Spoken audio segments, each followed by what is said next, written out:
Okay, so now we're Okay. live. Yeah, brilliant. We are live now. This is a subscriber of mine, Matthew Pendleton, and Oh, we're gonna have a chat about some stuff regarding to socialism and feminism and politics in general. And it'll be nice and relaxed, and I hope you enjoy it. So yeah. take it away, Matthew. All right, you dirty feminist. No. Um, so I guess the first thing that I wanted to ask, I could hear a bit of an echo. Okay, it's gone now. So the first thing that I wanted to ask was, oh gosh, it's back again. What's wrong? Um, there's a bit of an echo. Okay, do you want me to turn my thing down? Is that better? Testing. It's a little bit better. Maybe I'll try to talk a little softer. So I was wondering, kind of, when you became a socialist, what was kind of the impetus for that? Um, well, I've always been a left-leaning person. I grew up in quite a liberal, very Labour-backed family. My mother certainly comes from a very working class family, and they were lifelong Labour voters. So from early on, I had a pretty progressive parent, um, and I'd always been interested in sort of like politics and like opinion stating and writing and stuff. So as I grew up, I sort of developed my thoughts around that topic more and more. And obviously, growing up in a Labour household, you naturally have more left leaning thoughts, and you're not going to be like right wing at any point because you're growing up with liberal views around you as you like develop. Right. And obviously, being mixed race too, like that sort of led me more towards like left leaning viewpoints as well because Uh, conservative ideology is not always the best for.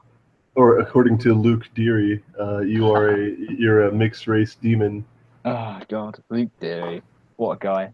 Um, but yeah, like as I grew up, like I ended up being more and more left wing, and I called myself like far left during year 12 and year 13, so like when I was 17 and 18. Um, but it's only like within the last like in 2016 that I've sort of called myself a socialist, like because I hadn't really explored why I was far left and why I was so critical of things and like not develop the nuance to criticize capitalism until like um not recently, but like a few months back, probably like last summer, I'd say. Um, So what sorts of arguments kind of made you think that capitalism was not just ineffective, but just a bad system, and that it's not preferable to, say, socialism? well, I read a lot of critique of capitalism in the summer and the like first few weeks of university, and I saw the sort of repetitive nature of how the system worked. So with the like exploitation of workers, with the continuing gap between like the wealthiest and the lowest earners, like the complete absence of social mobility in a system that supposedly rewards the hardest workers and the most innovative. Um, and you can translate that to many different countries around the world. And like I mean, I already saw the exploitation of workers and stuff, and the clear gap in society between the wealthiest and the least wealthiest. Anyway, just from like growing up, but like the missing piece from the puzzle for me at the time was the system itself, capitalism, because it's all well saying, "Oh, we just need to make things more left wing," but whilst you exist in a capitalist society, the changes you would make whilst being left wing wouldn't really fix anything. Like Right. you can have all the social programs you want, but if you've still got an entire class of just like billionaires and factory owners who can just move their corporations around to fit how they please and like exploit workers and take jobs out of the market whilst leaving their own profits fine and leaving millions just relying on the welfare state, then there's something inherently flawed with that. Um, and I think the system itself, capitalism, is what would have to change, um, rather than like anything else, because like you need to have massive adaptations to like the system as it is, but the ones you'd need would be like hypocritical to the system in itself. Like, how can you tell corporations, oh, don't do this anymore when their main incentive is to make profit and money? Like, how are you going to like have a market like that? Whilst Okay.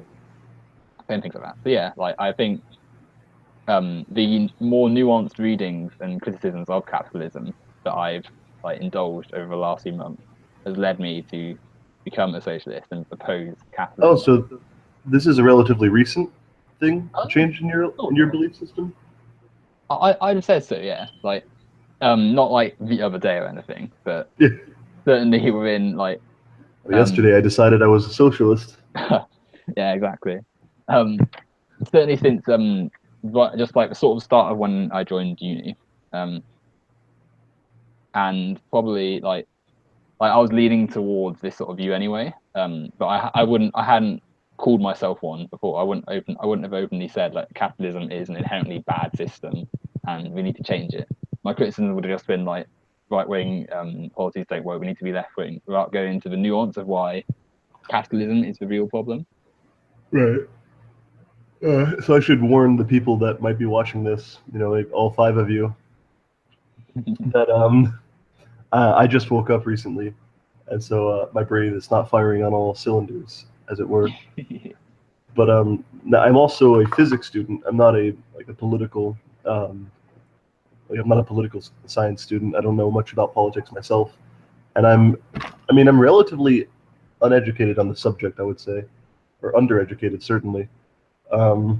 So I don't suspect that I'm going to have very good questions for you. I mean, they'll be of the form like, so what is socialism? And maybe a kind of discussion about that. But so I hope that's an acceptable like kind of form of discussion. I mean, I think the great thing about left wing politics and politics as a whole, when you study it, is that it encourages intelligent discussion, and it allows those who perhaps don't have the background in it and don't have the dedicated time studying into it to read about it and develop their own ideas. And I think that's why you hear a lot of people say, "Oh, well, sociology, philosophy, politics are not real sciences and they shouldn't be like studied and stuff, and they lead to bias at universities." But really, perhaps it's telling that the more you study subjects like this, the more like nuanced understanding you have of it, the more left you end up.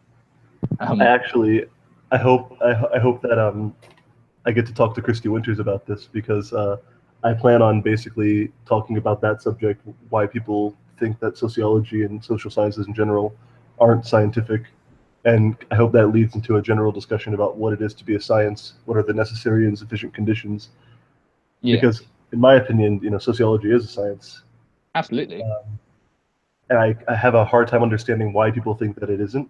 And I'm coming from a field of physics, right? So like I'm like, I feel like I understand what a science is, but perhaps I'm mistaken. Like, well, I think physics, like any science, really, when you have to dedicate time to studying things, you generally have to like consider more of the like nuance and study depth to it, and that will naturally lead you to be more critical of systems, especially in like a science like physics, and probably lead you to be critical of the like political norms, so capitalism, I guess. Universities take a lot of flack for supposedly being like breeding grounds of the left. Which is weird because I've met exactly one person in my university, 2 people, who are either like me, who say that they're anarchists, or who say that they're like socialist, Marxist type. Like everyone else is either liberal or hardcore conservative in my university. Well, I mean, I suppose it's a bit different in America because, like, you certainly have like the history of the country has been very against communism and far left like ideologies. So I'm not surprised that more people think of it a bit like they don't really call themselves that, but certainly they're more like left wing than right wing, and they're more like Democrats and Republicans, or in this country, Labour than Conservative. And how much of it do you think is in opposition just to the title? So do you think that people would be more receptive to the ideas if you just laid out the arguments without actually giving it, the terms? Definitely. Like, I completely agree with that. I think that, like socialism, because of the way it's been portrayed by the American media and indeed the media of the West in general, people just think of like gulags in Soviet Russia, or like people queuing up for bread lines when they think of like socialism.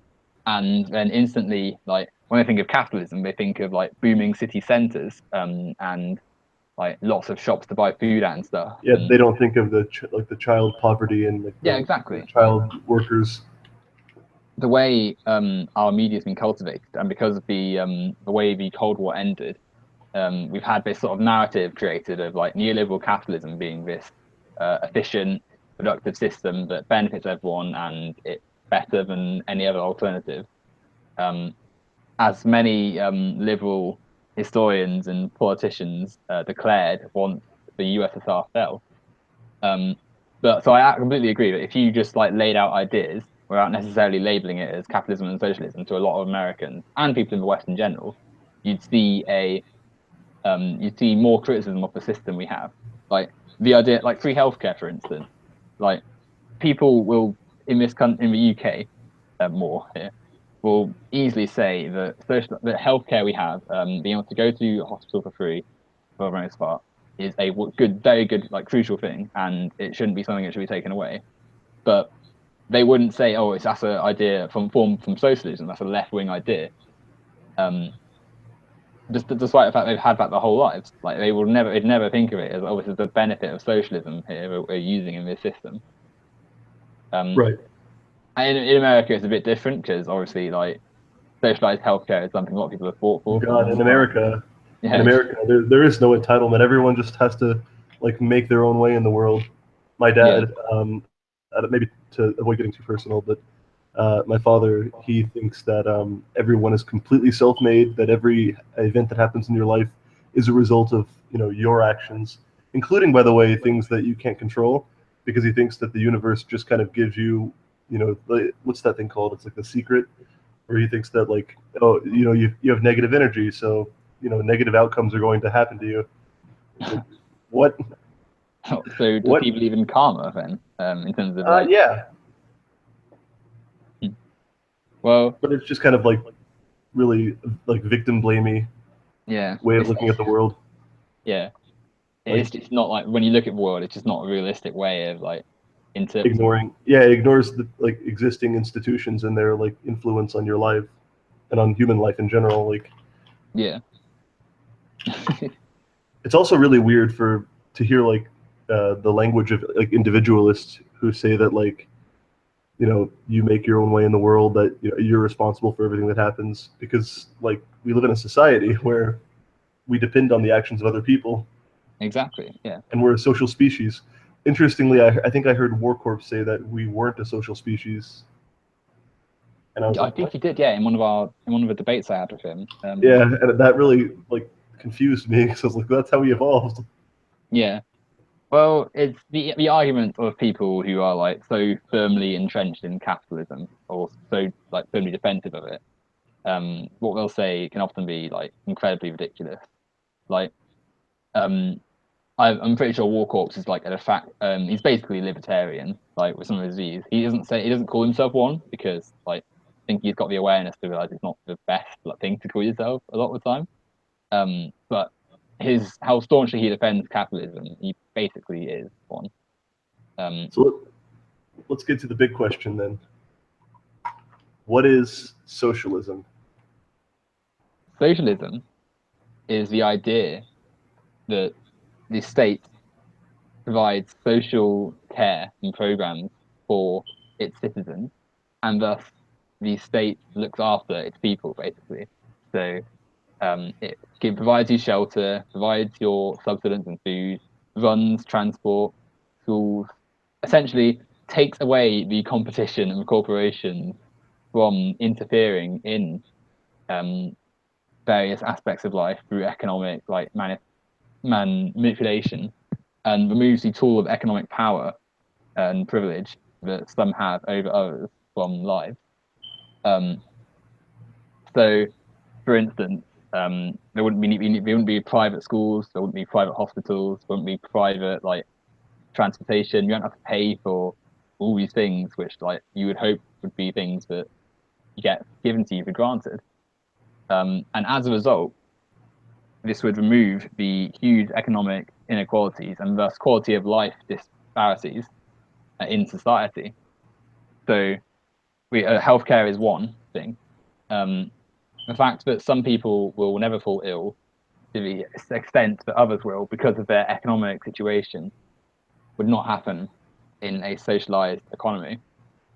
You wouldn't see people lose their jobs and thus fall into poverty or even homelessness because the state would provide for you and you wouldn't have to pay your way into society with a job because you'd have like a living wage basically. You'd have a set like amount of earning to keep you afloat, and you wouldn't go into like dark poverty.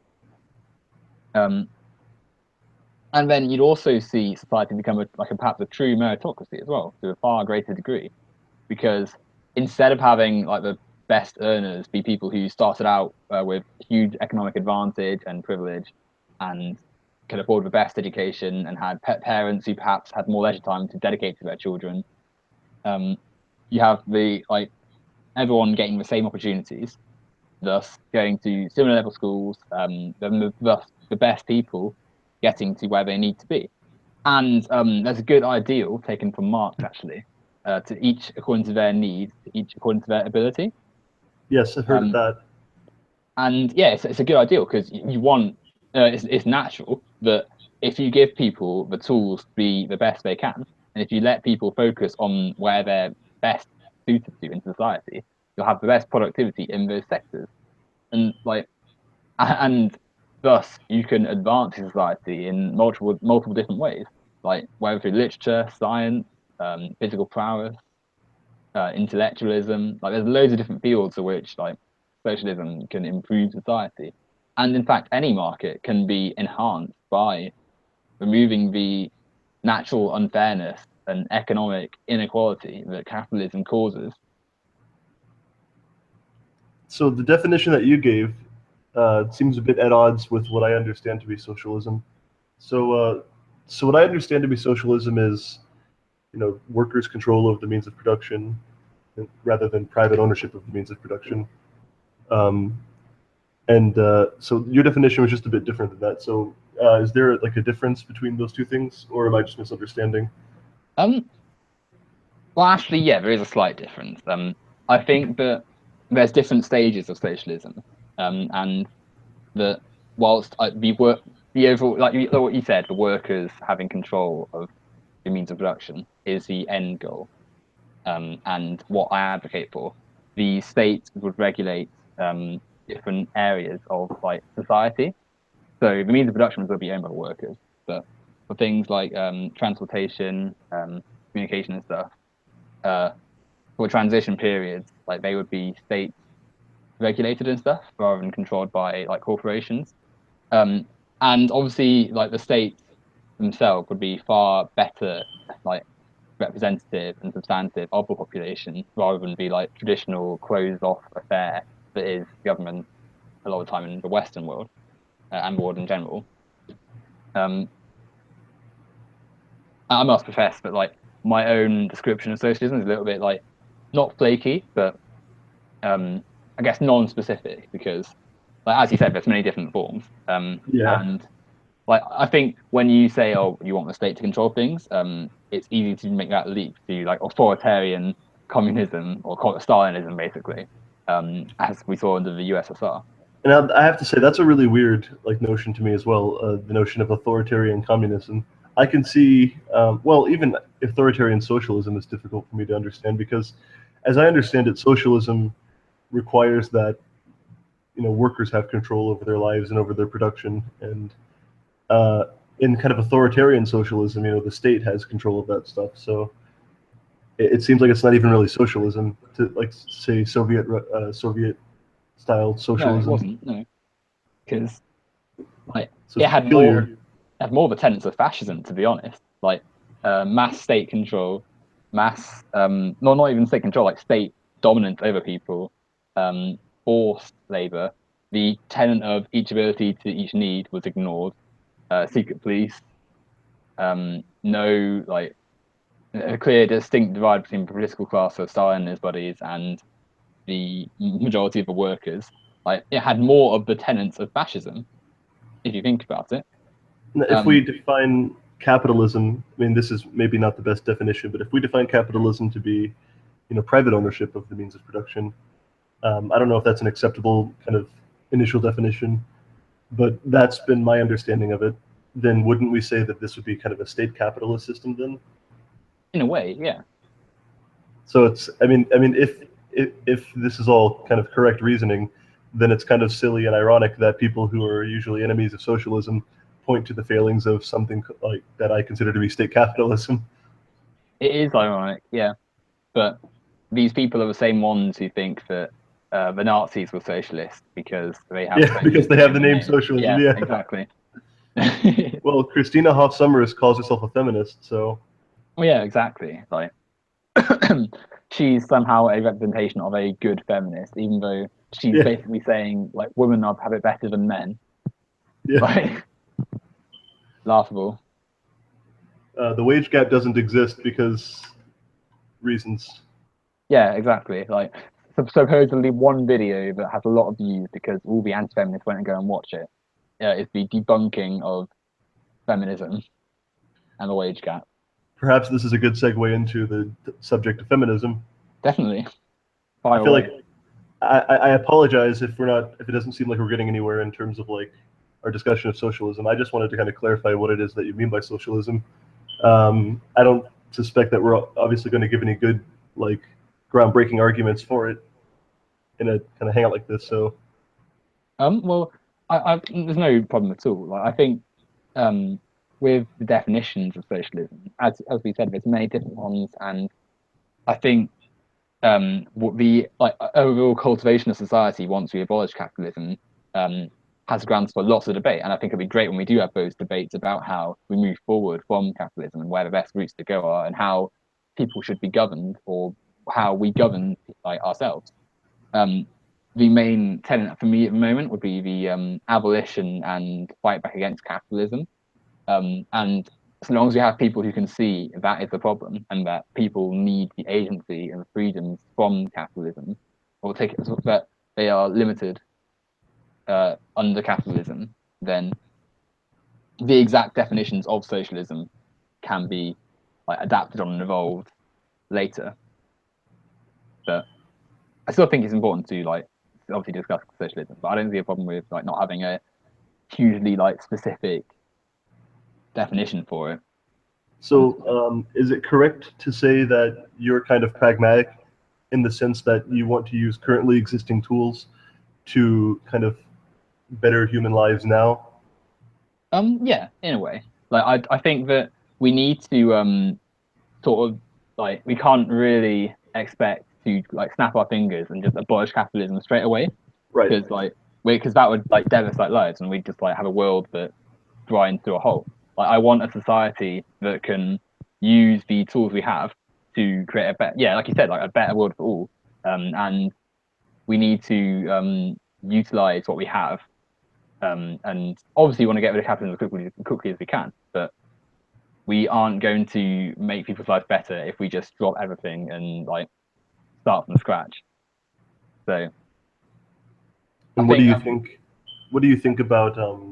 Sorry, were you going to say something? I was only going to finish off that point, but if we come on to feminism, you have a question about that, then we can do that too.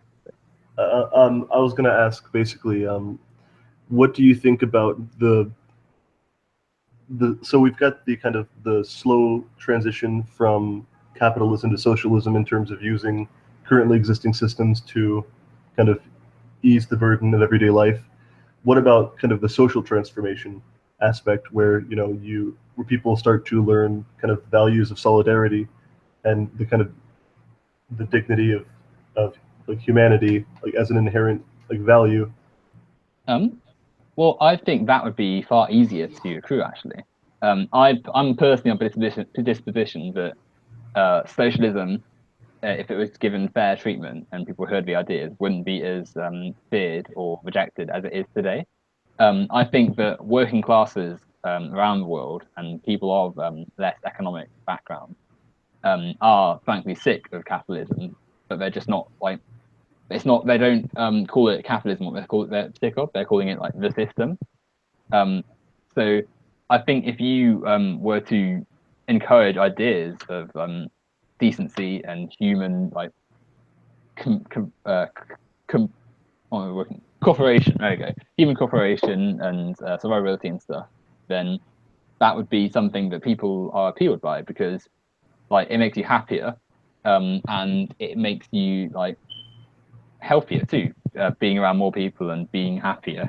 Like, I don't think it would be impossible to convince significant portions of the world to embrace the positives of this system and the, like you said, the mold of humanity. Because a lot. Sorry.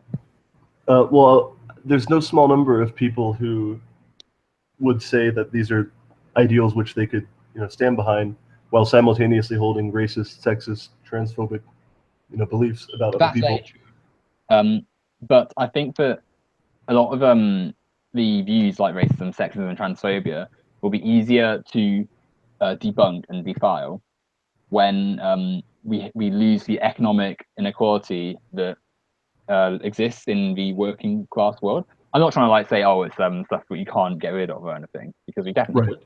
But I think the problem that a lot of people have when we discuss these issues is that people are so like blinded by their own struggles that they sort of talk of other struggles and like hear ideas that suggest that they have some sort of privilege as like quite offensive and get angry by it, and thus they reject the notion that there's a problem and instead continue to support racist, sexist, transphobic, etc. ideas.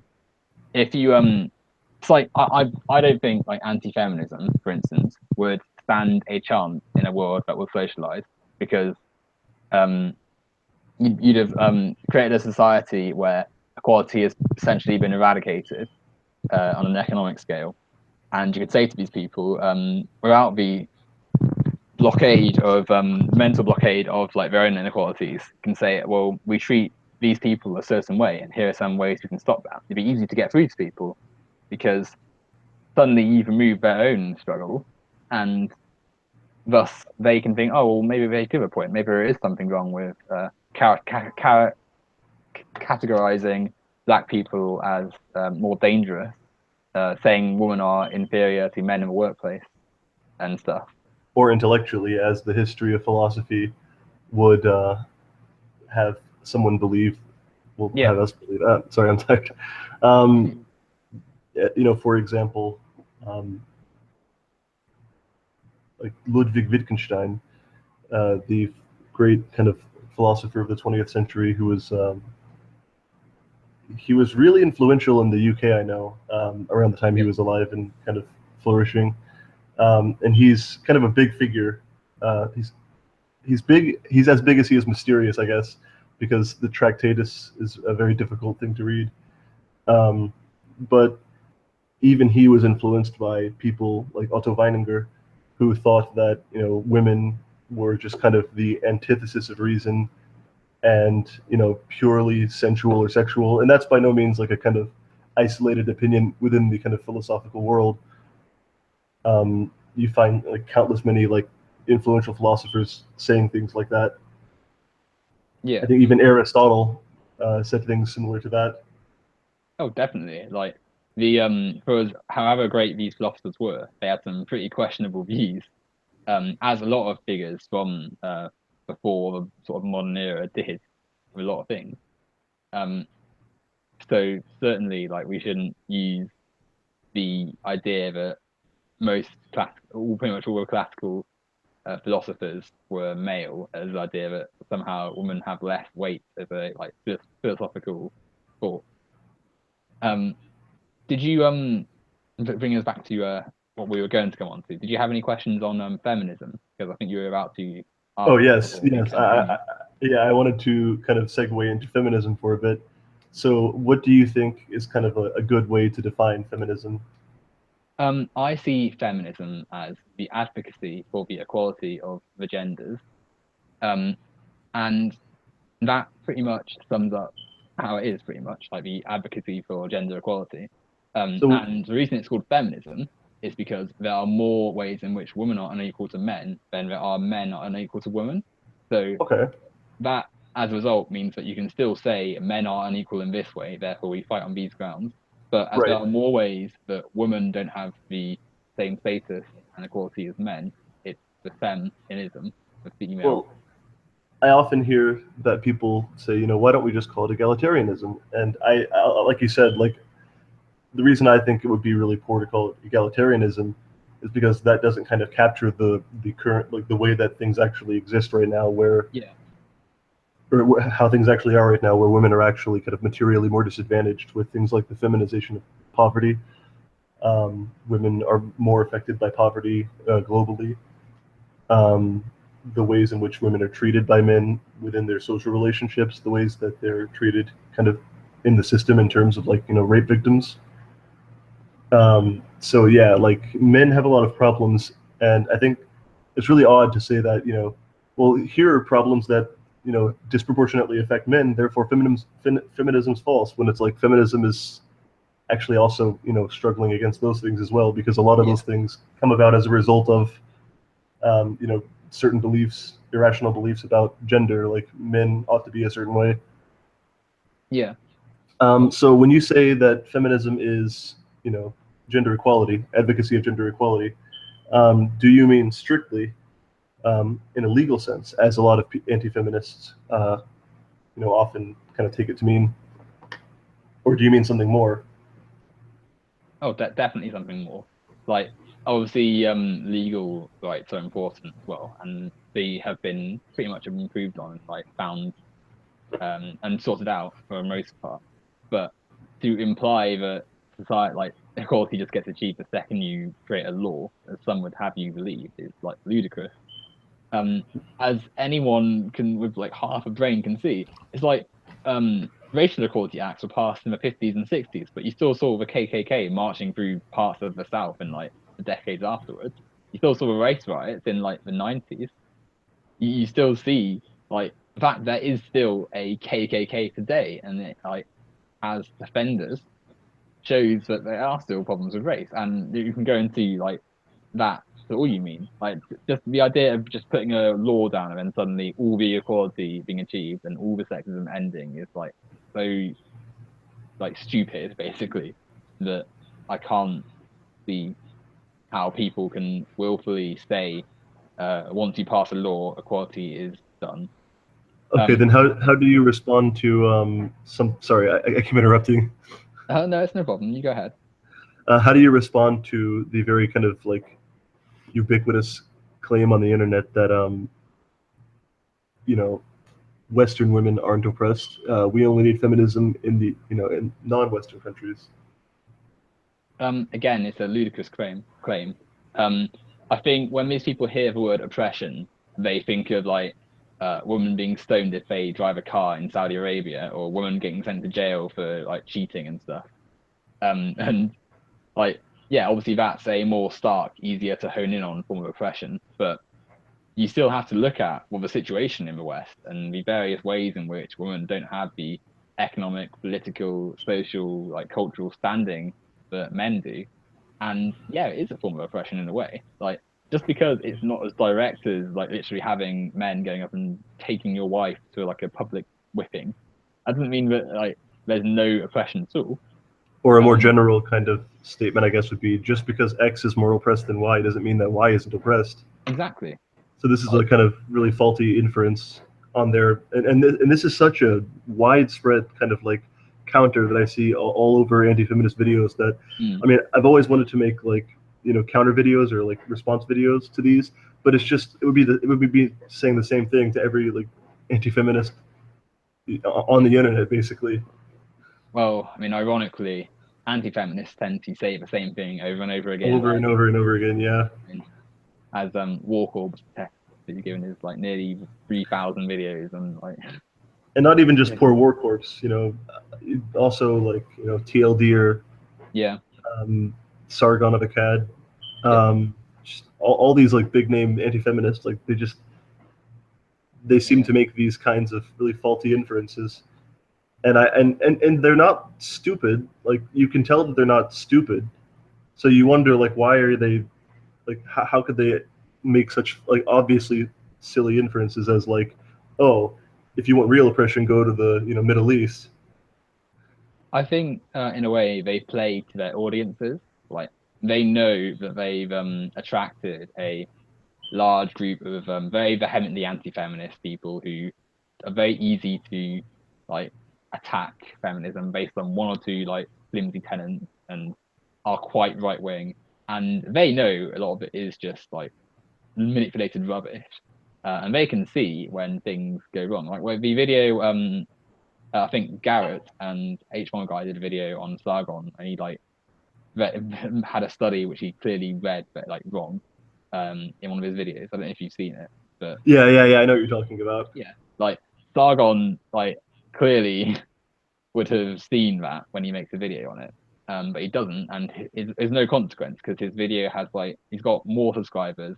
He can say what he wants, and his fans won't go and watch the rebuttal of it because like they accept Sargon's word as fact. Okay.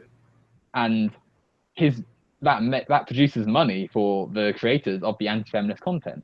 So like they're happy to benefit off that and willfully mislead their audience because it's profitable to them, and there's very little consequence. So I feel as though you're not going like you can't. These people are smart because they like have they're not idiots as you said, and they're willingly are going to perpetuate lies about feminism and misleading our answers and just terrible arguments because there'll be no consequence really in the long run for them. I wonder if like secretly Sargon or someone like Sargon is just like, you know, in their head secretly they're just ambivalent towards feminism. Like it doesn't matter. I reckon like I think with some of them it's because I'm pretty sure Sargon's married. Like if he was I don't reckon he speaks about feminism at all much like in his family life and stuff. I reckon I think some of them are like pretty awful people. I'm sure there are like I can't name anyone like an anti-feminist right now, but like an anti-feminist, I'm sure there are plenty who have like abhorrent views, like the Roosh and the Oh God, Roosh. yeah people like him, like that sort of crowd of feminism. I didn't know who this guy was like a year ago or two, and I came across the Descent of Manosphere by our good friend Kevin Logan. Hi, Kevin. Assuming he even watches like this at all. But yeah, I saw that. I think that was the first Descent of Manosphere video he made. Might have been on Roosh V, and I just like some of the things he said. Like, what the fuck? yeah, pretty much. Bro. Like him and I think Red Pigeon Speaks. He makes the like woman destroys civilization yeah, video. that is all nonsense.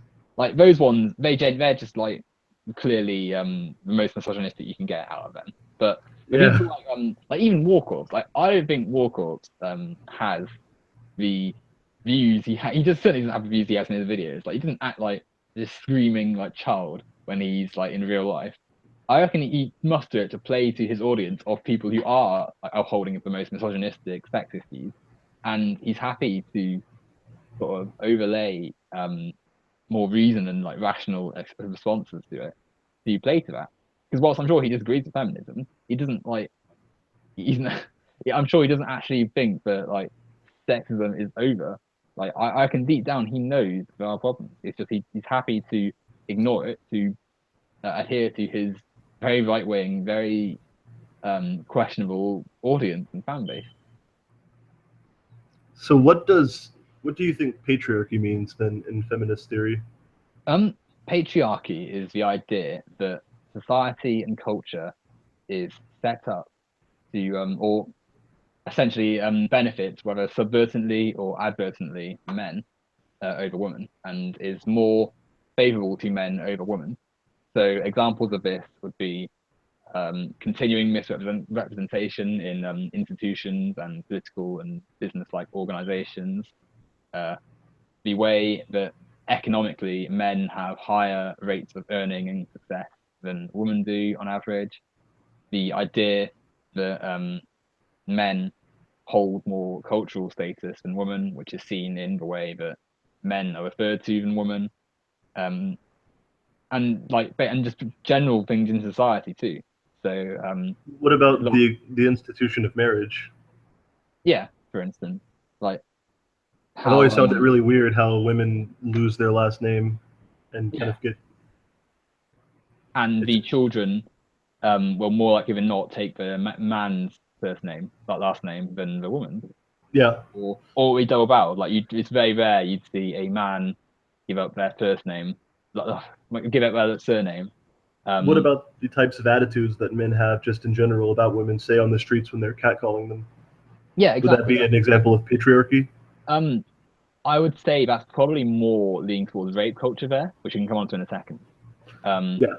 But patriarchy, I suppose patriarchal views would come under catcalling and stuff. The idea that women are just like elements of like a tool to have fun with instead of like an actual living person, like a mini power trip for someone who's making a catcall. But no, patriarchy, like I get the impression the view some people have of it is like a lot of men in hoods like pointing at pictures of women and saying like we're going to shut down their business and she's doing well, let's ruin her career.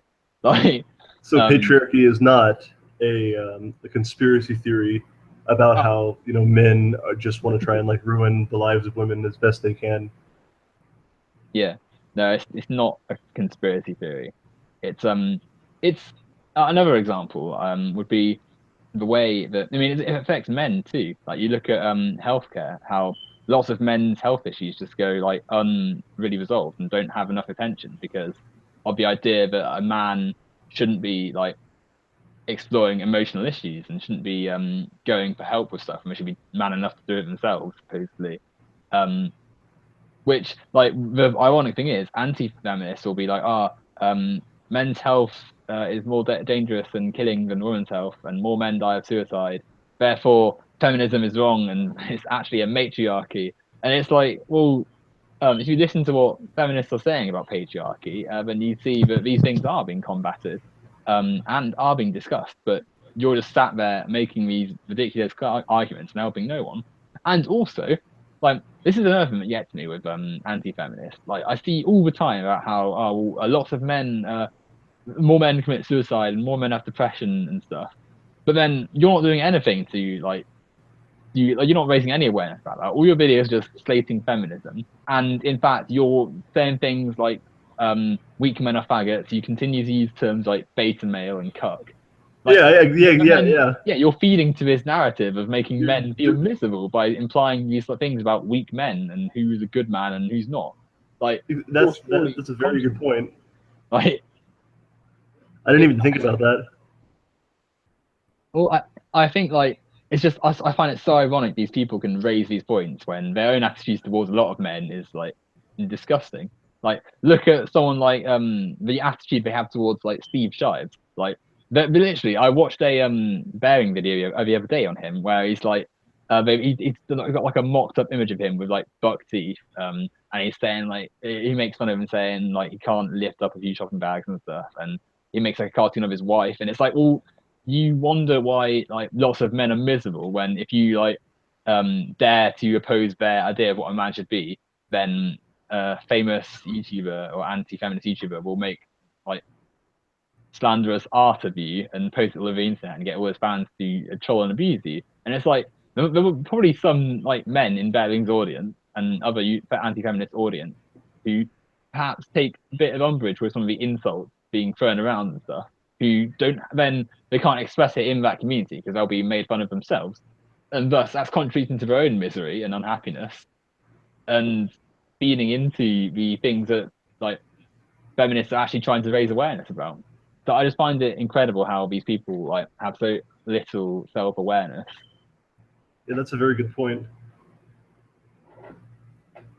So then onto the subject of rape culture, there's actually something I wanted to say, which a friend of mine discussed with me about porn. And this kind of ties into, I guess, well, you were talking about when you were going to school the other day, you were saying you had some kind of class about like consent or something? Consent theory. Consent theory. Philosophy and politics. No, and political theory. So not quite the same thing, but. Oh, okay. I misunderstood. I'm sorry. I thought it was a bit strange hearing it be called that as well. Like it's like consent of governance and stuff. Okay, like social contract kind of thing. Yeah. like tacit consent, Yeah. which, as I think, what was it, the anarchist Bakunin said was a damn, there was a quote he used. He was basically calling tacit consent like a gross fiction, like a Yeah. immoral fiction. I don't know what the exact words were, but on the subject of like rape culture, pornography, the way that men view women, etc. Um, I've often seen in men like this attitude of like consent is an action. It's a single action at the beginning of sex, and after you give it, that's it. Like you've given it for the entirety of the act of sex, no matter how long it lasts. And I've always found that really weird because what happens if you're having sex and the person you're having sex with says, "Okay, I'd like to stop now. I'm in pain," or "Okay, I'd like to stop now. I'm no longer comfortable." Like, Yeah. Like, if you continue anyway, as Thunderfoot says, it's bad sex. But in my opinion, that's rape because consent has been revoked. they like ask you to stop. Like, what more can they say? Yeah. Really? Like, and there's so many different layers of this. This is I'll come on to I've got a point I want to say on this in a second, but like you said, like it's ridiculous as in play that once you give consent at the start of sex, but like somehow you've just got leeway to do what you want like the whole way through. And the fact that a lot of guys, like you said, think like that sort of suggests that well, maybe rape culture is something we need to talk about. Like I saw a live stream again with Bearing, where it's one where he Michael Rowlands gets kicked out of the call because he's like having a go at Bearing for saying some pretty dodgy stuff.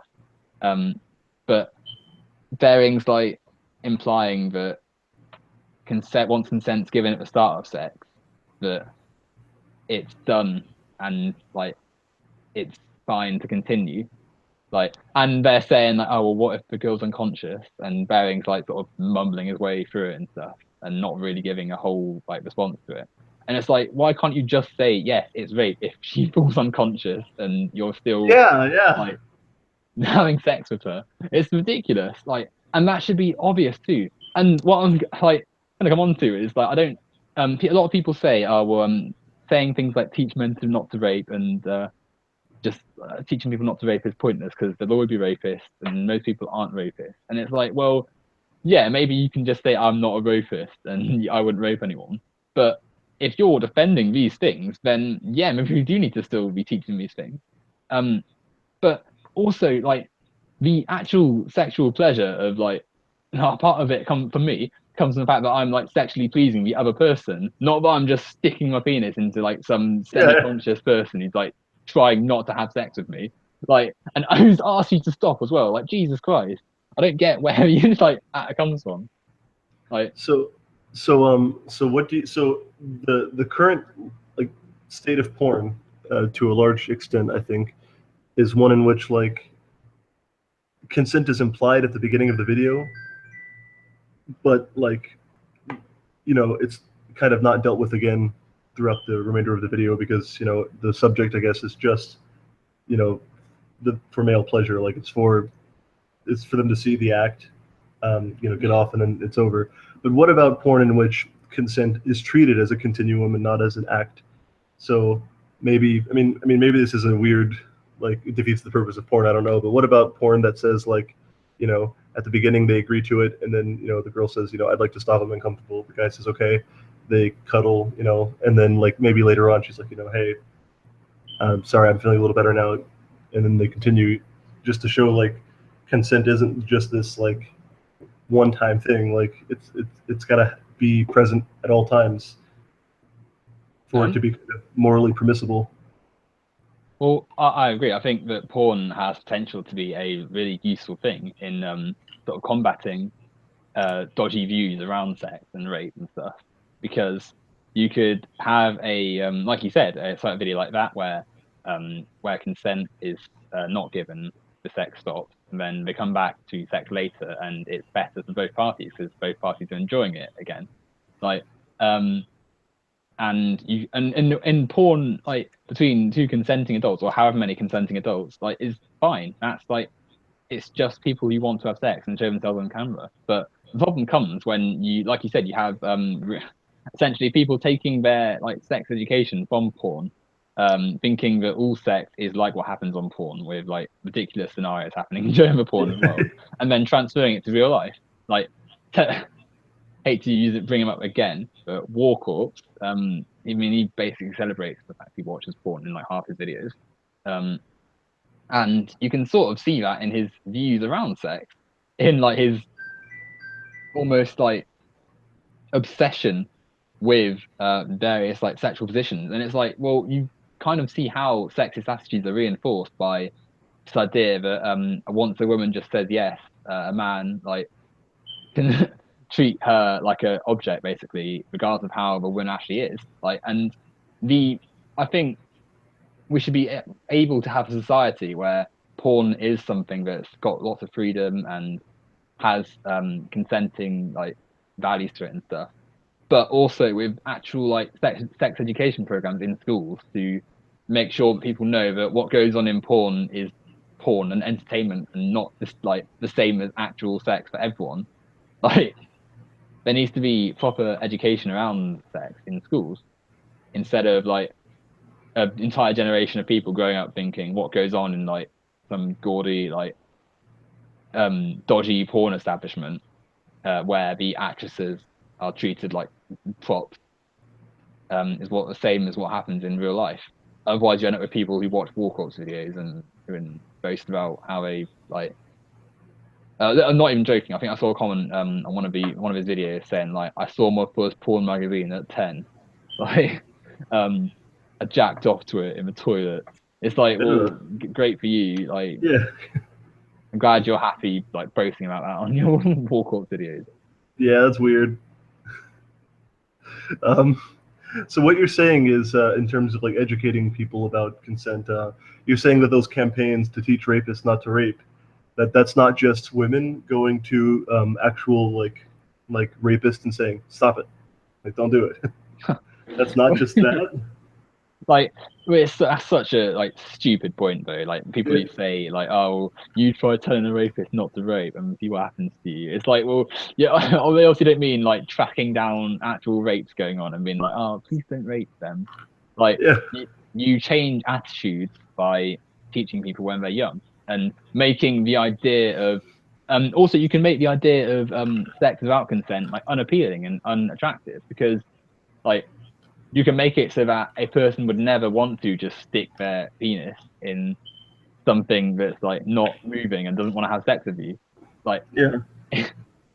it's like, and obviously like we're talking about this as well. We can talk about male rape and stuff as well, because like it goes both ways too. Like, if you have a active and healthy discussion about consent and about sexual education, you not only massively know the number of rape cases against women, but also against men too, because like there's women who are getting good consent education and stuff and sex education from an early age as well.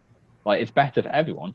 It's another hypocritical thing from anti-feminists too here. Like, the idea, like they'll bring up, oh, well, male rape is a thing too. And you don't often, feminists don't talk about that supposedly. But then their own language is like, don't be a pussy, don't be a beta male. Then they like say, oh, you'll get raped like 50 billion times. So it's like, well, you're not exactly like uh, talking about it very well yourself, are you? Right. I think this has been a very good discussion so far. Covered a lot of things that I wanted to talk about. Good to hear. I'm glad I'm performing my part, I guess. I mean, like I'm very impressed. I mean, not to kind of like pat you on the back too much, but I am very impressed that like you, like a lot of my other friends, can talk kind of so at such length about these things without having to pause and think about it like I do. I'm just like, Well, I'm glad you think that. I'm quite a talkative person anyway, and I'm quite a wordy person, so I suppose I'm sort of a bit lucky when it comes to expressing myself on these sort of things.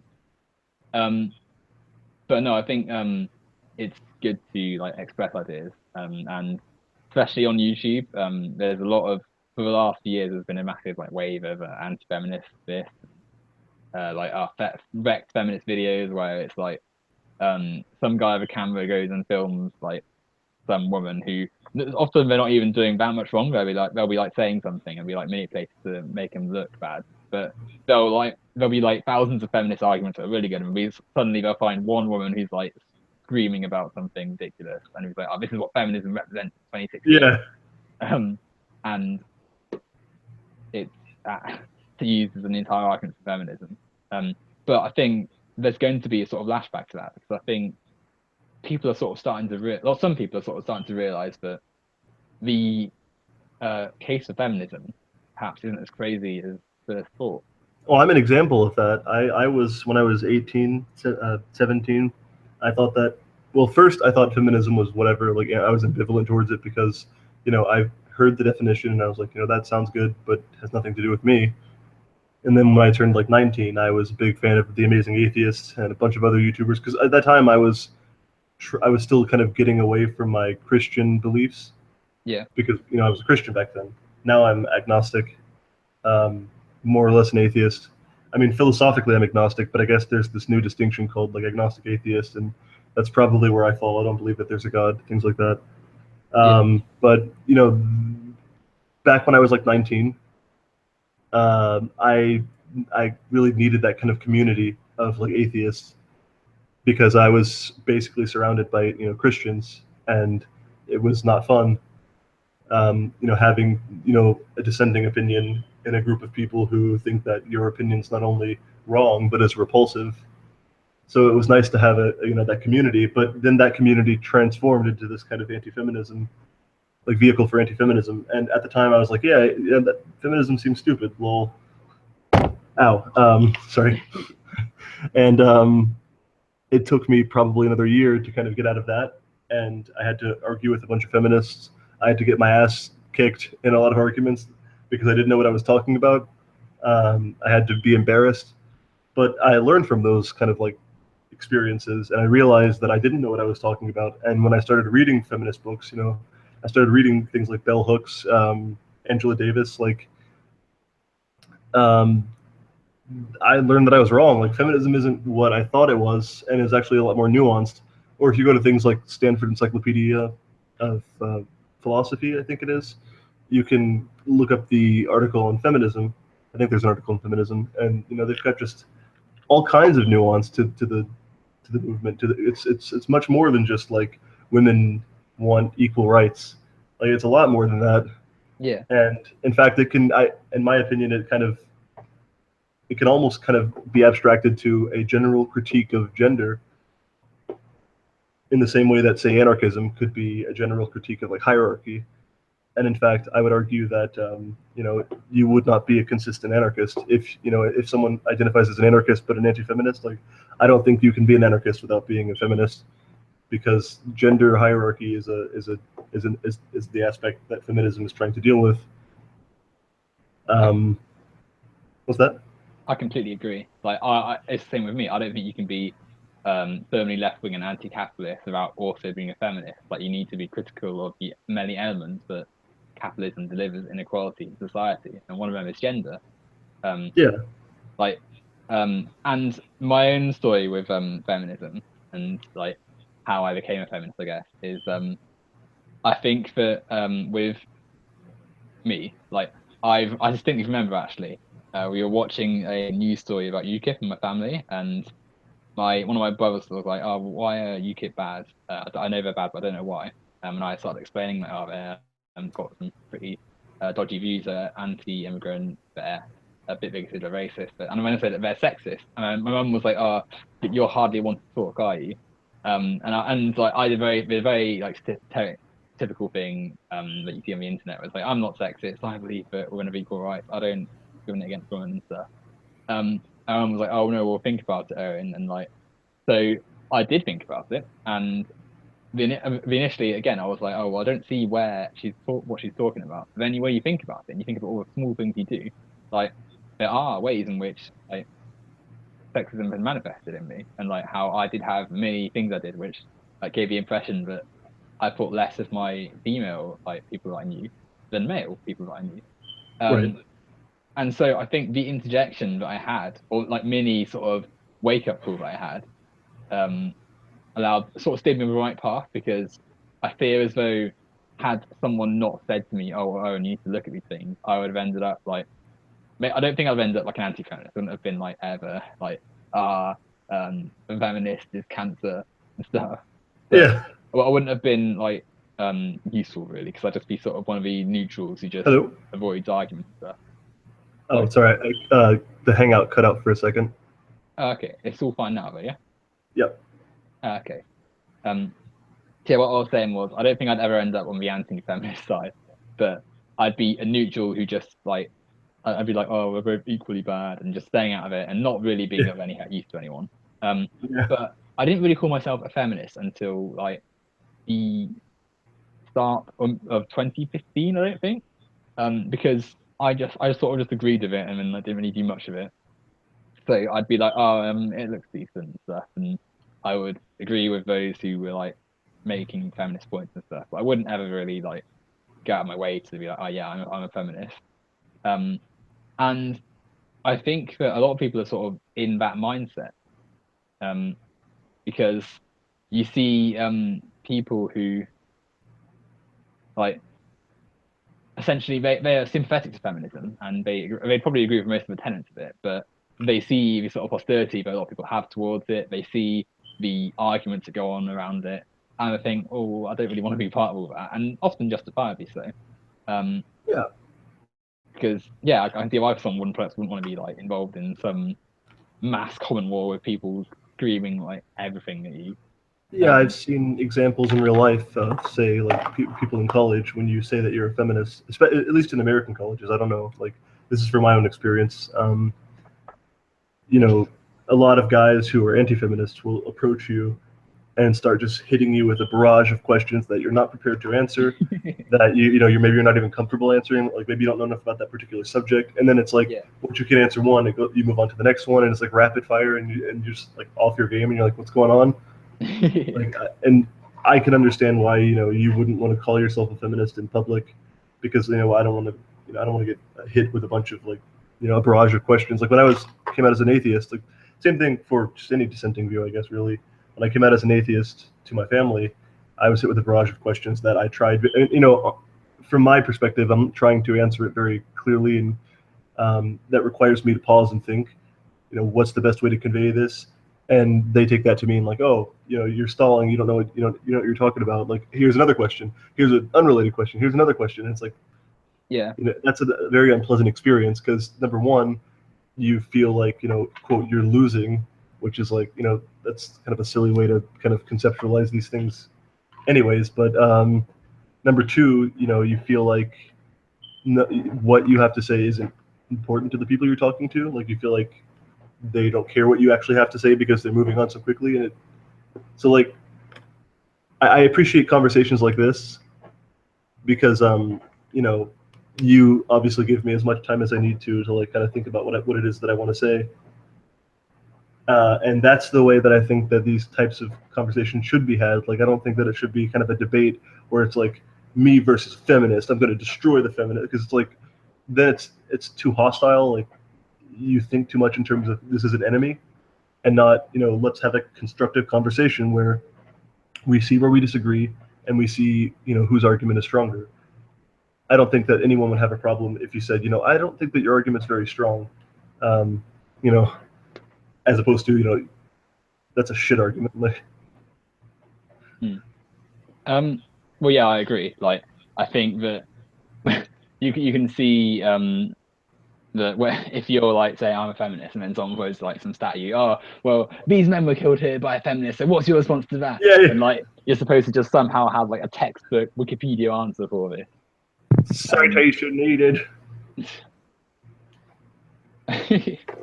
Oh yeah, and I wanted to talk about this as well, actually. So a lot of these like YouTube anti-feminists, like I said, come from a community of like atheism, right? So they get a lot of their responses and a lot of their reasoning, like their kind of like particular inferences from that kind of like community of like skepticism to the big metaphysical questions, the existence of a god, the first cause of the universe, things like that. So a lot of the times they they hear these things like, oh, anecdotal evidence is inadmissible in this discussion, which is true. There's no way to go about establishing the existence of a god by anecdotes. Like there's no amount of anecdotes will establish that. However, when we get to social issues like feminism, women say, in my experience, and they respond, you can't use anecdotal evidence, it's inadmissible. When it's like, yes, you can, because feminism is literally like, this is about their experiences. Like you can't, these types of arguments don't translate between, atheism and feminism. And yet, like all the time I see it, I see anti-feminists, saying these things, and it's like, what? You think that women are just like lying by default until they provide like concrete evidence that their experiences are true? Like, what? Yeah, like the that people will happily use anti-feminist anecdotes as proof that feminism is bad. But then when someone says, or numerous people will say, oh, this catcalling incident affected me badly, or this happened to me and I got these rape threats and stuff, suddenly it's like, oh, well, you're against the norm, you're one person, you were unlucky. And like, it's blatant hypocrisy, like a fallacious argument, if you want. Gosh, I still can't believe you have a 4-hour-long conversation with Workhorse. It's easy to get drawn into, to be honest. Like, I can't believe it myself in part. Do you remember like what were the main points? I don't know if I can watch 4 hours. Sorry? Do you remember what the main points of that kind of discussion was or were? It was feminism for the first 2.5 hours, I think, and then it sort of drifted into capitalism.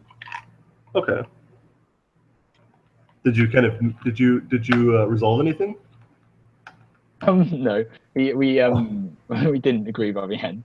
It was fun though. Morecourts was like he was like right in the chat actually. He's generally calmer when he's not on camera being his like character. Right. So I've just noticed Bearing is in the chat and he called me a cunt or a faggot because I apparently have made something up about him.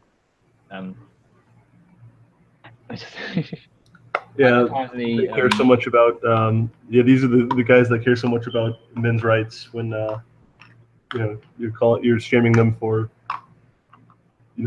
being different from you. But apparently he a bit where you were talking about rape and stuff.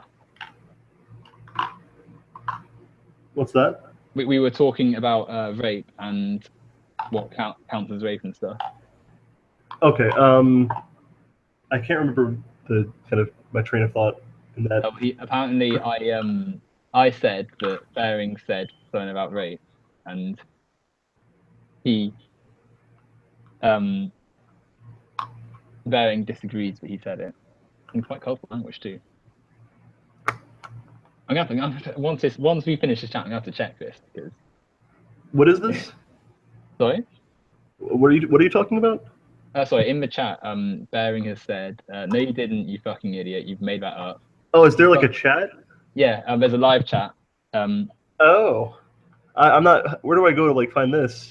I think you go to my channel and it'll be. Sorry, I'm new to this kind of stuff. I can send you a link. Yes, please. I'm bad at technology. I'm really bad. I started using a phone actually. I'm 24 now. I got my first cell phone when I was 22, and I didn't know what the hell was going. I was like a touchscreen like iPhone, and like autocorrect. There's like an autocorrect feature, and it always like fucks up my words. And I'm just like, what are you doing, autocorrect? Okay, you sent me a link. About to. So I gone off hangout. Bearing has I expect your correction on that. I'm out. Go fuck yourself. Oh, hey, it's Barry. Okay, so oh god, there's so many like. Do I have to read all this? Well, I get the impression Bang must have started watching this beforehand. Oh, okay. Well, hello, Magnus Greyforge. I'm gonna have to once this ends, I have to check because if he hasn't said that, then it might come off on me poorly. But I'm sure he said something that's a bit iffy. with that. I'll find the video. So yeah, what is Bering talking about? Let's see. Check the stream. Check Rollins. So I must have. Who is Rollins? So I don't know much about Bering. I know that Bering makes like anti-feminist videos, but I don't know like the circle or all the people. Well, I didn't know him really until like a few months ago, but I was introduced to it all by War Corps because I found funny story. I was looking up Lindsay Ellis like videos on her and stuff. Like I don't know if you know who she is, but she's a quite no. She's like a film critic and stuff, and she does videos. She used to be the nostalgia chick, but now she just does her own like videos. It's quite good. I recommend her. But okay. I typed her name into YouTube, and a few scrolls down was a War Corps video on her, and obviously she's a feminist critic, so you can imagine what War Corps' video was about. Oh god. That reminds me of the thing that War Corps said about like philosophy critics. He's like, "What? That's an oxymoron." It's like, what?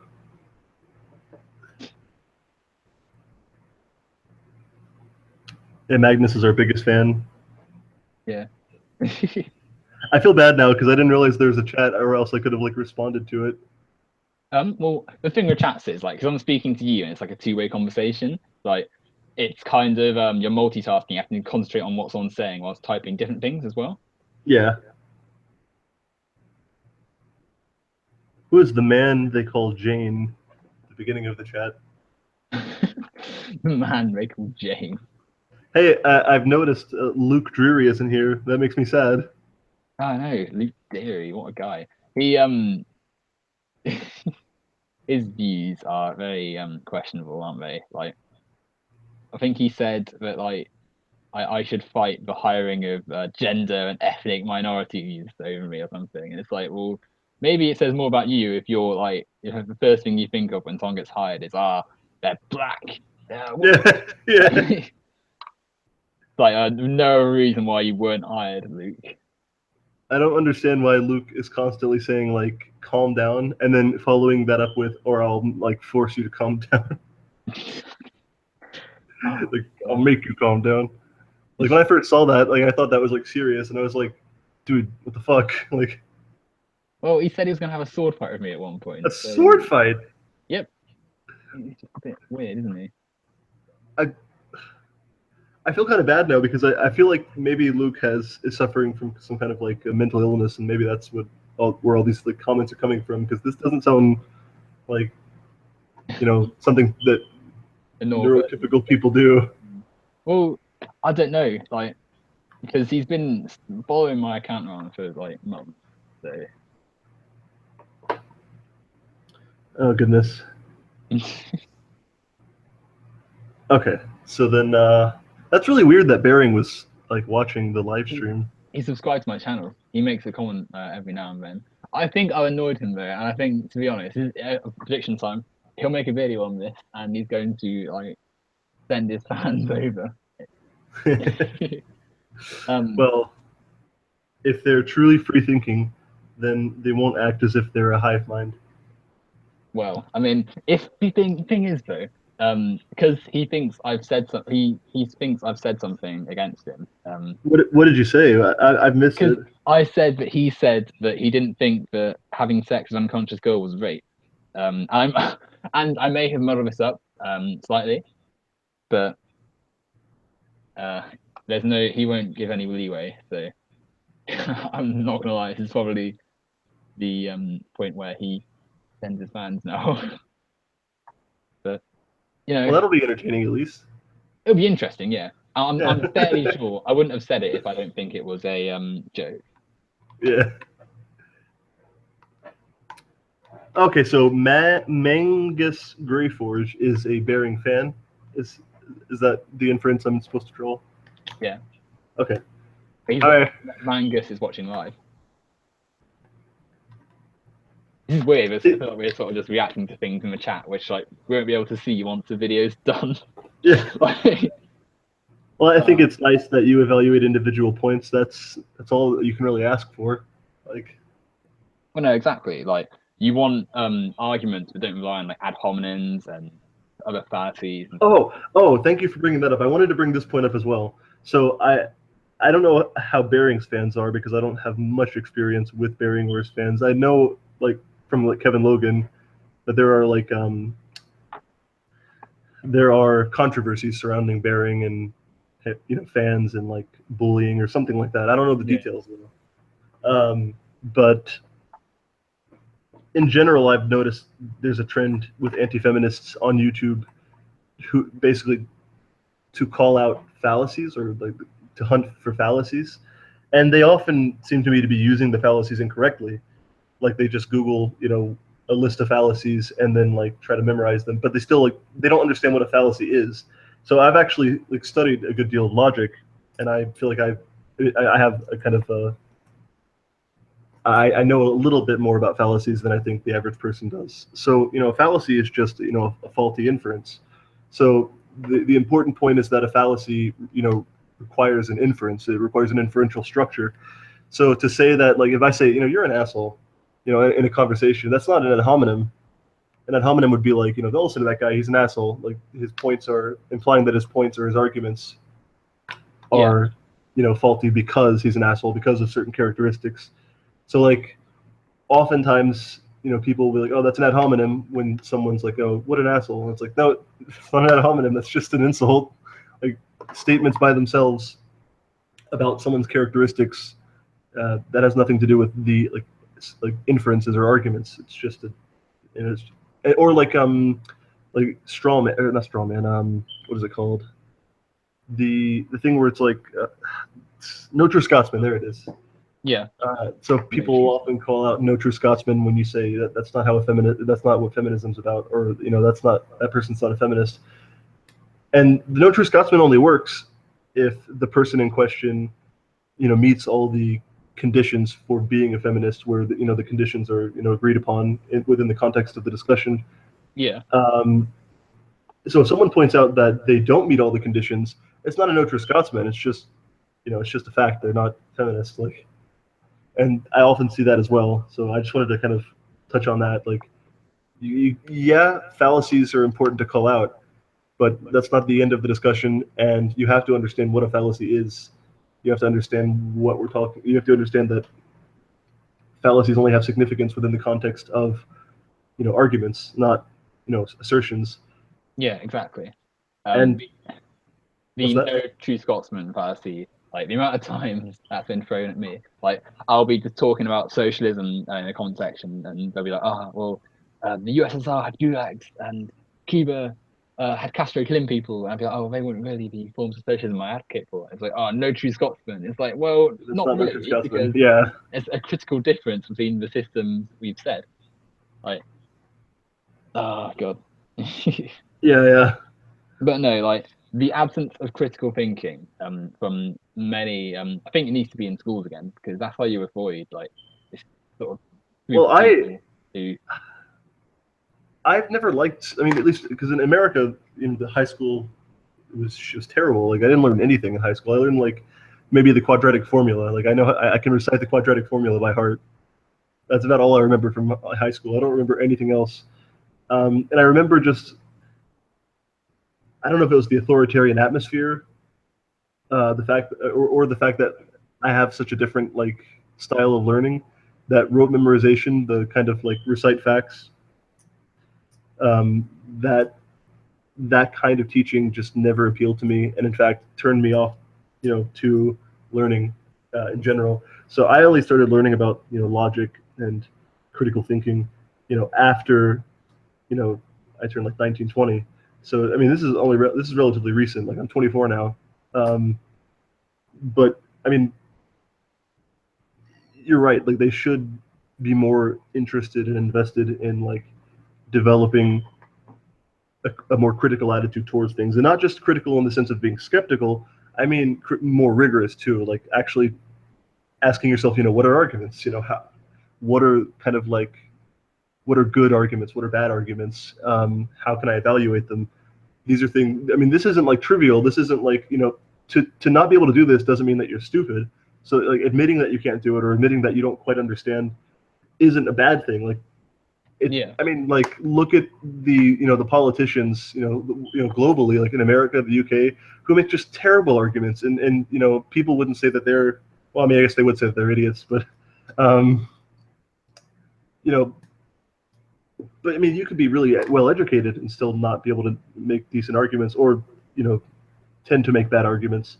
So it's worthwhile to, like, take the time out, learn what, open up a book on logic, like read the first couple chapters on arguments and inferences and fallacies and things like that, and ask yourself, constantly, is this a good argument that I'm making? Is this a good argument that she's making? If not, why?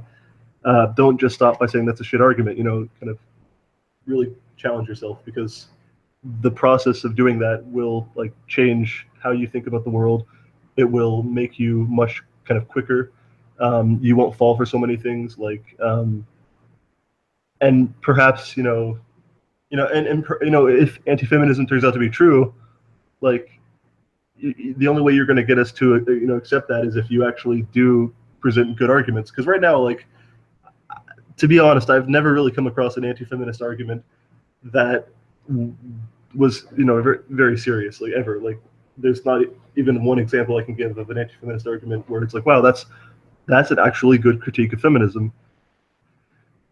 And I think that's kind of telling. Like, yeah, perhaps you need to invest in understanding what it is for something to be a critique, and for it to be a good critique.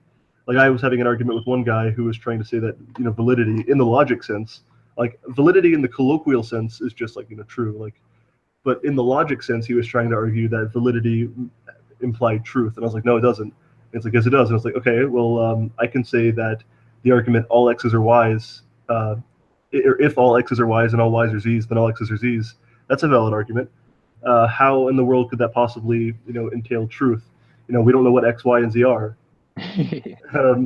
Truth has nothing to do with validity in the logic sense. Like, and that's just the kind of, like, maybe that's a bit pedantic, but, like, at the same time, it's like, these things have definite meanings, and it's important to understand what they are. It's true. Like, it's important to understand what you're arguing, and it's not, like, if you can say it's pedantic, but it's kind of true in a way, because you need to be understanding what's going on with what you're saying. Otherwise, like, your arguments are inherently going to be weaker.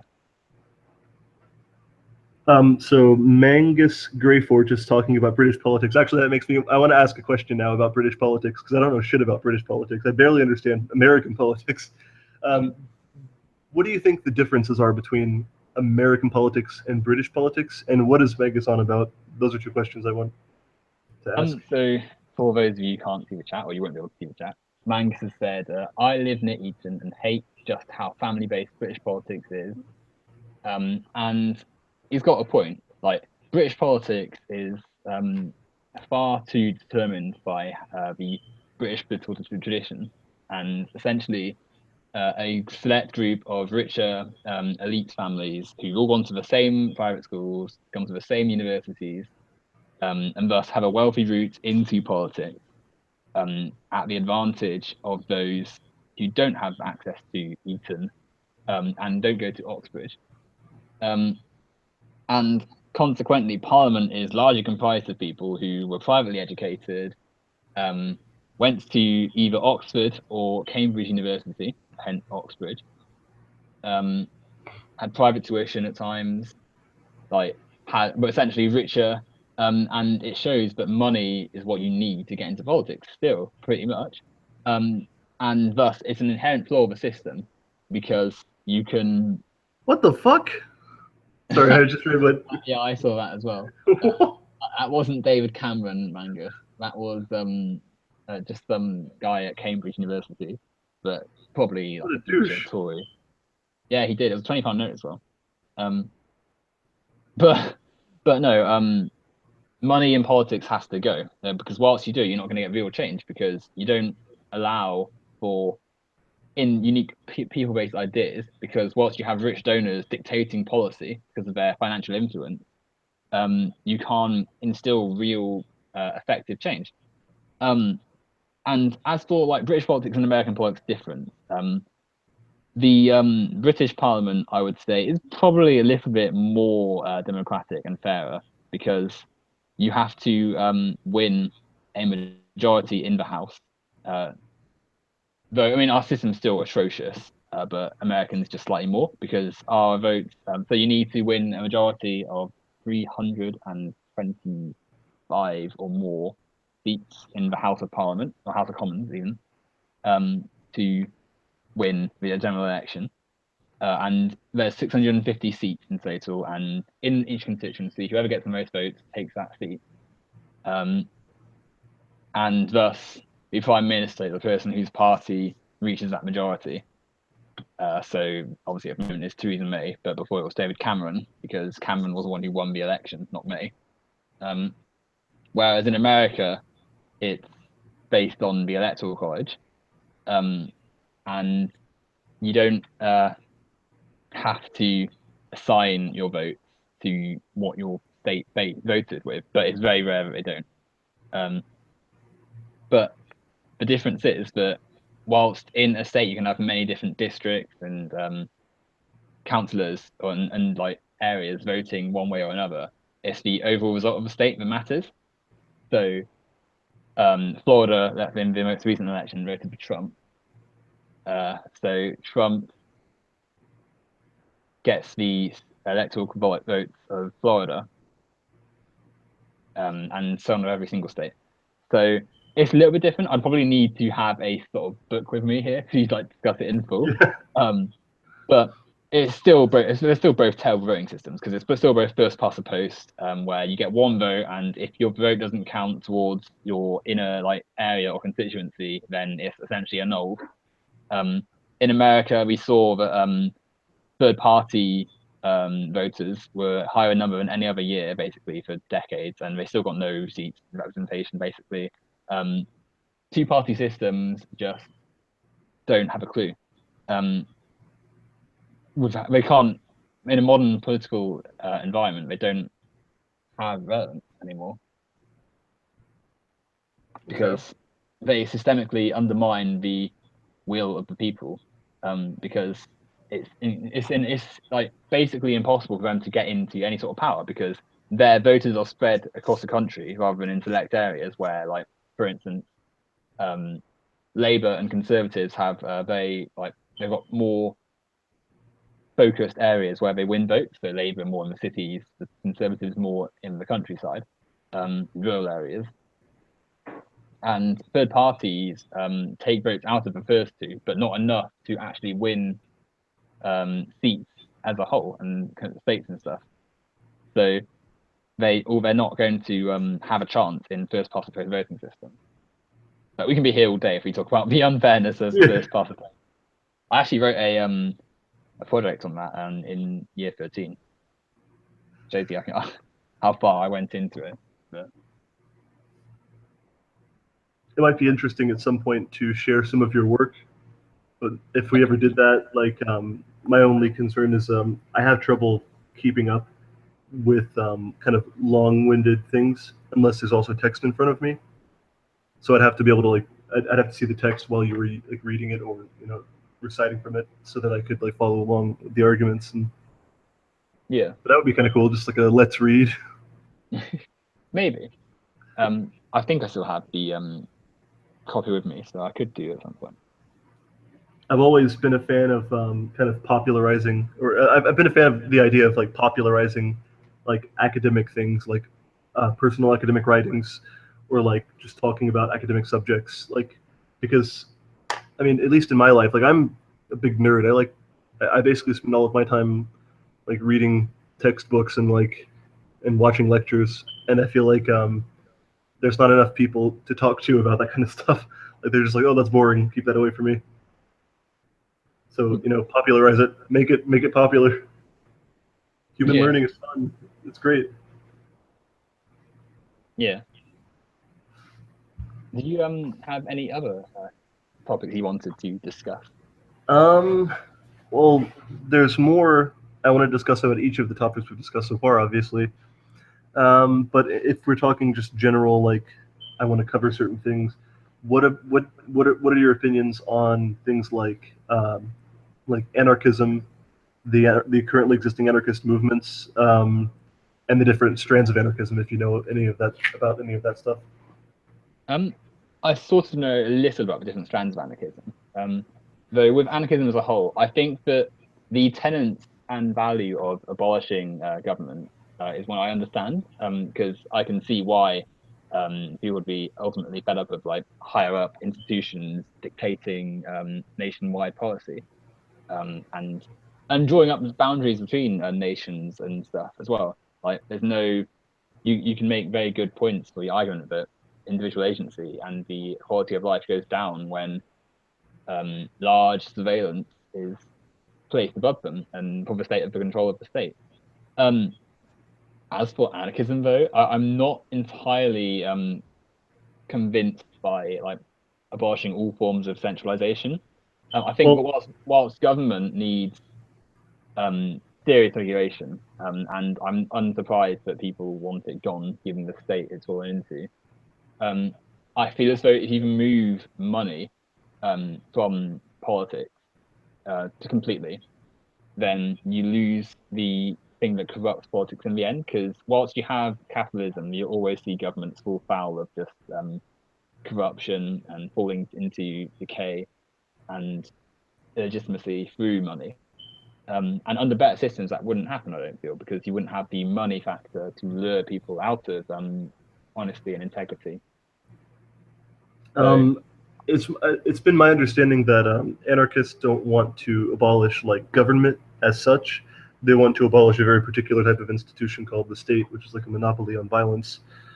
And but you did bring up that like anarchists are basically against all forms of centralization, which I think is correct. Like I think that's a correct characterization of anarchist views in general.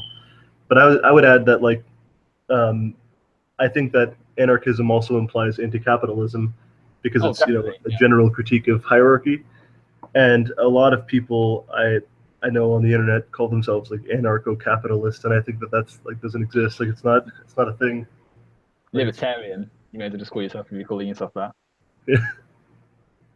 Like yeah. So I mean, like, because I told you I'm not very educated on politics in general, but my general kind of leaning is toward anarchism, socialism, like that kind of stuff, because I share a lot of those values. I think that human beings ought to be as free as possible to do what they will with life, as long as it doesn't hurt other people, and they should be able to control their own lives and not be controlled by other people.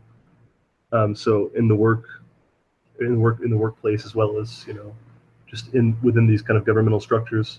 And there are different, I guess, anarchist theories that deal with how we would deal, how would we organize a society in such a way that like things can still get done,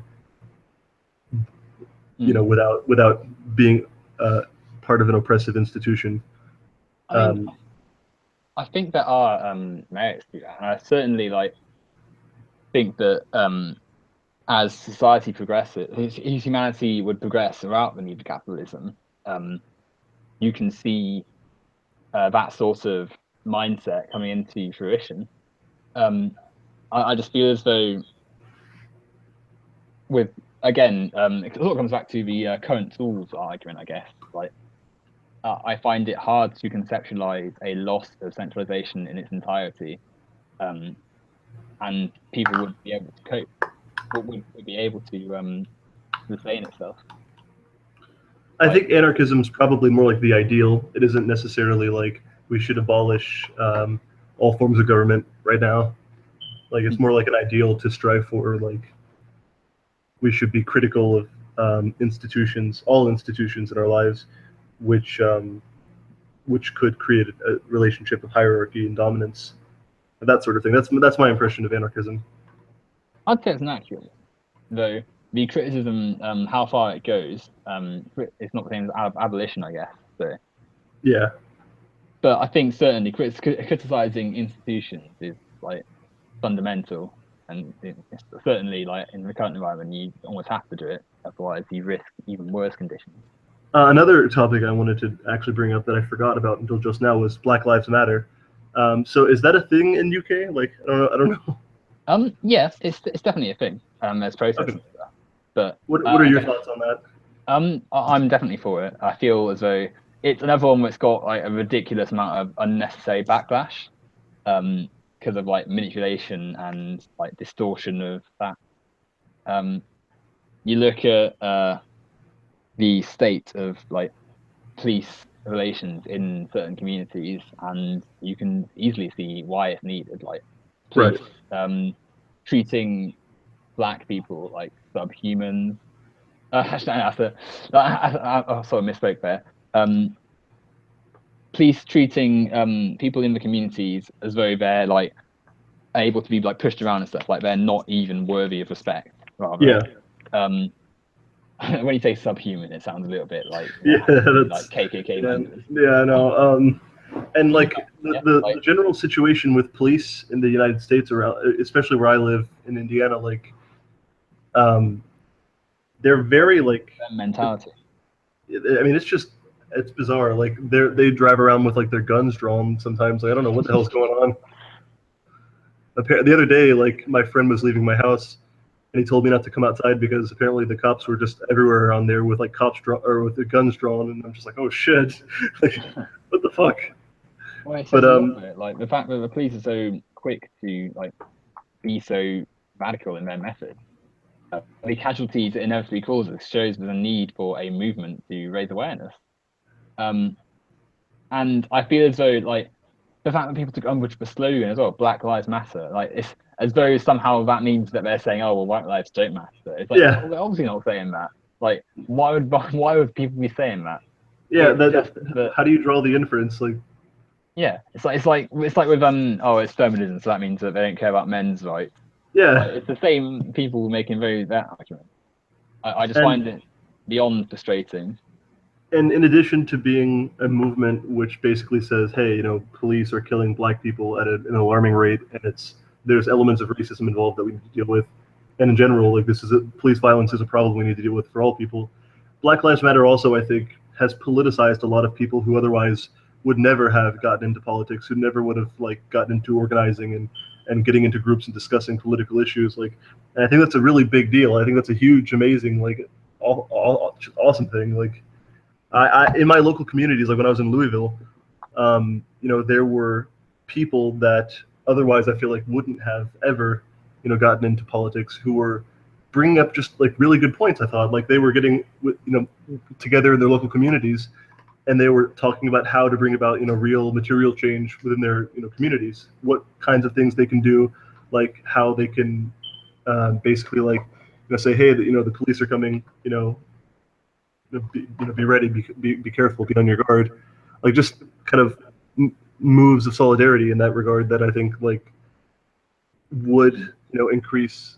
Yeah, definitely. Like the black communities which exist in many parts of the United States will often never have had the chance to vocally like express themselves on a national and international stage without the Black Lives Matter movement, which sorry, which shows the like importance of the movement, because it essentially allows people to make themselves like known and make their problems heard.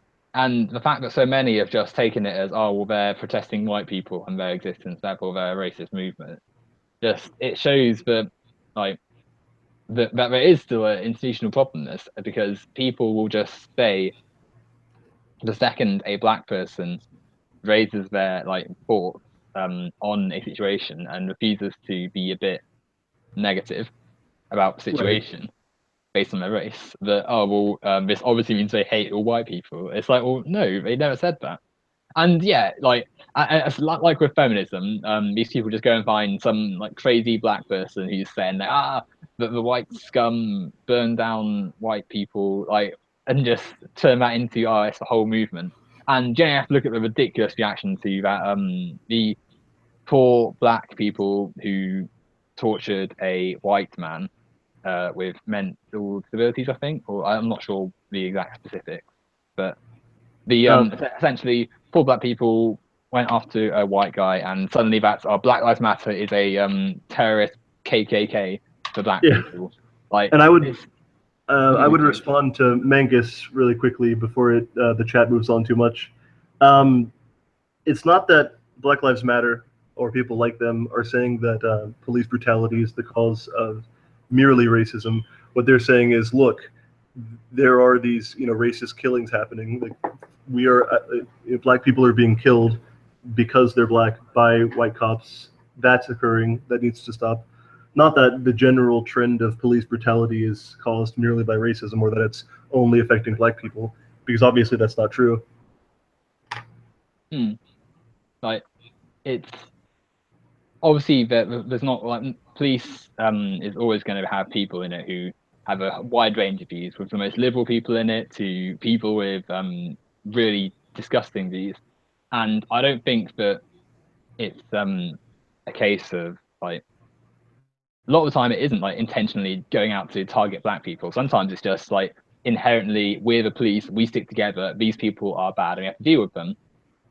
But it can't be denied that through that sort of programming, black people are targeted and their neighborhoods are seen as these like crime havens, whether they are or not. And thus their people in them aren't treated well, and that has to be addressed. Like you naturally want to better the people's lives to not only make it easier on the police, but make it easier on society too, and make people more productive, which is what you want anyway. But if you want to determine whether or not these things are like an accurate representation of the current like kind of political social situation in the United States, like the same way you could determine whether or not sexism is a thing and it's happening, just ask black people, like listen to what it is black people have to say about their experiences, and contrast that with the honest experiences of yourself and other white people, and you'll see that there is a big disparity. Yeah. So when you say that, like they inevitably pull out the one black person who's like, oh, actually, I'm not a member of Black Lives Matter. Yeah. I think it's that.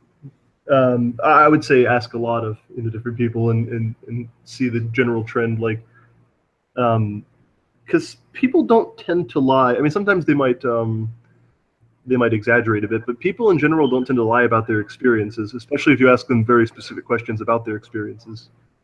Yeah. And I don't know. It seems really, really weirdly like anti-person. Like, what's the word for anti? Like human? Like inhumane.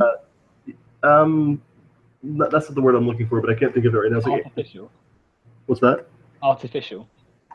No, it's like I can't think of the name right now. Damn it, it's embarrassing. But basically, it seems really like anti-human and like needlessly like cruel to think that like human beings in general aren't to be trusted, and that they're always lying unless they can prove that they're not. Like generally, people do tell the truth about their experiences, like, and just listen to them.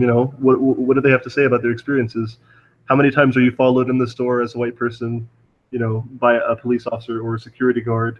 Yeah, exactly. It's like pretty much any, like, unless you're exceptionally lucky, any person of color, myself included, can tell you when they've been like, if not necessarily like, I mean, I've never had like a policeman like push me down to the floor or anything, but I've certainly been like trailed in a shop before. I've certainly had like people make gestures and stuff to sort of move away from me in a public area.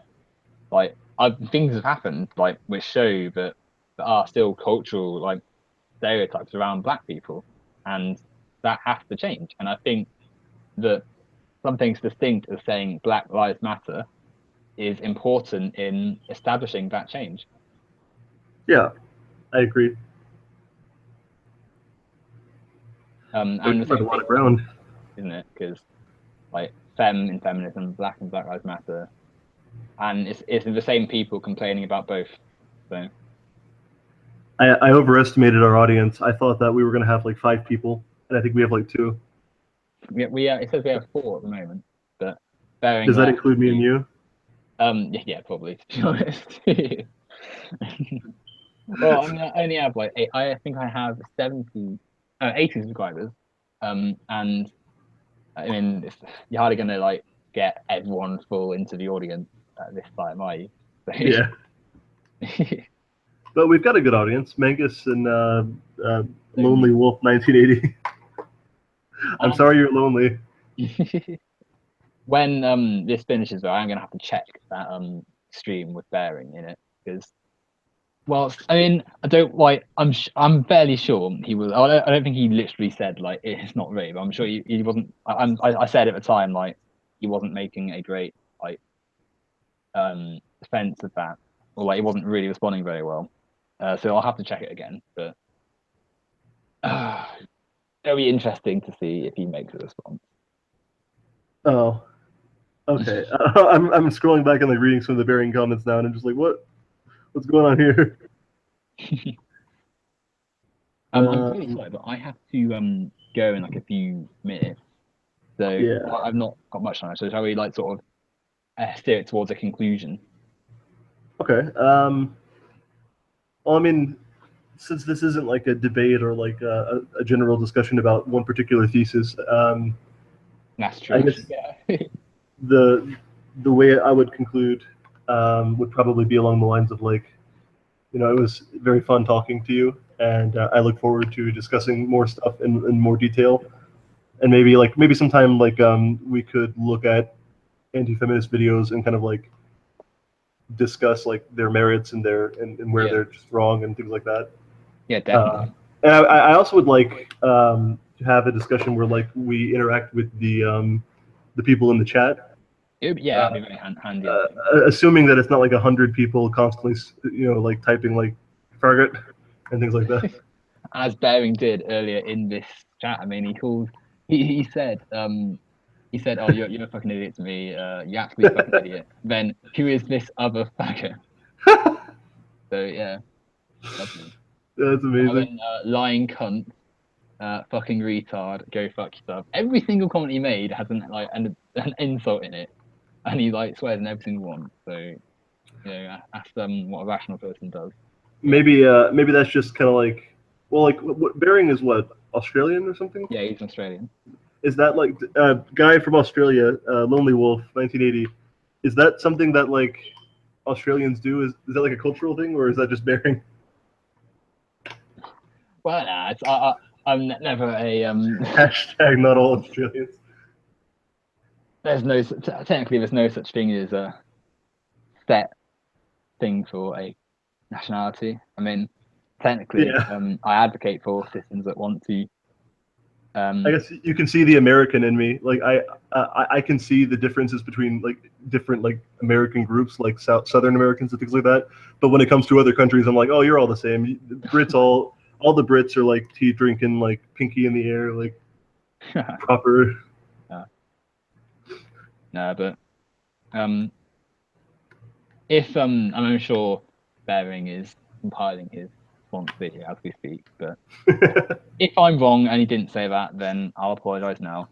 But if you can hardly blame me for thinking he'd say something like that, given his pretty abhorrent tone in most of his other videos.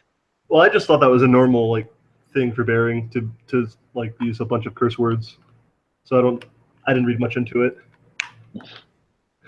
Anyway, it was lovely talking to you. We'll have to do a second one of these or more in the future. Oh, definitely. Yeah, that was a lot of fun.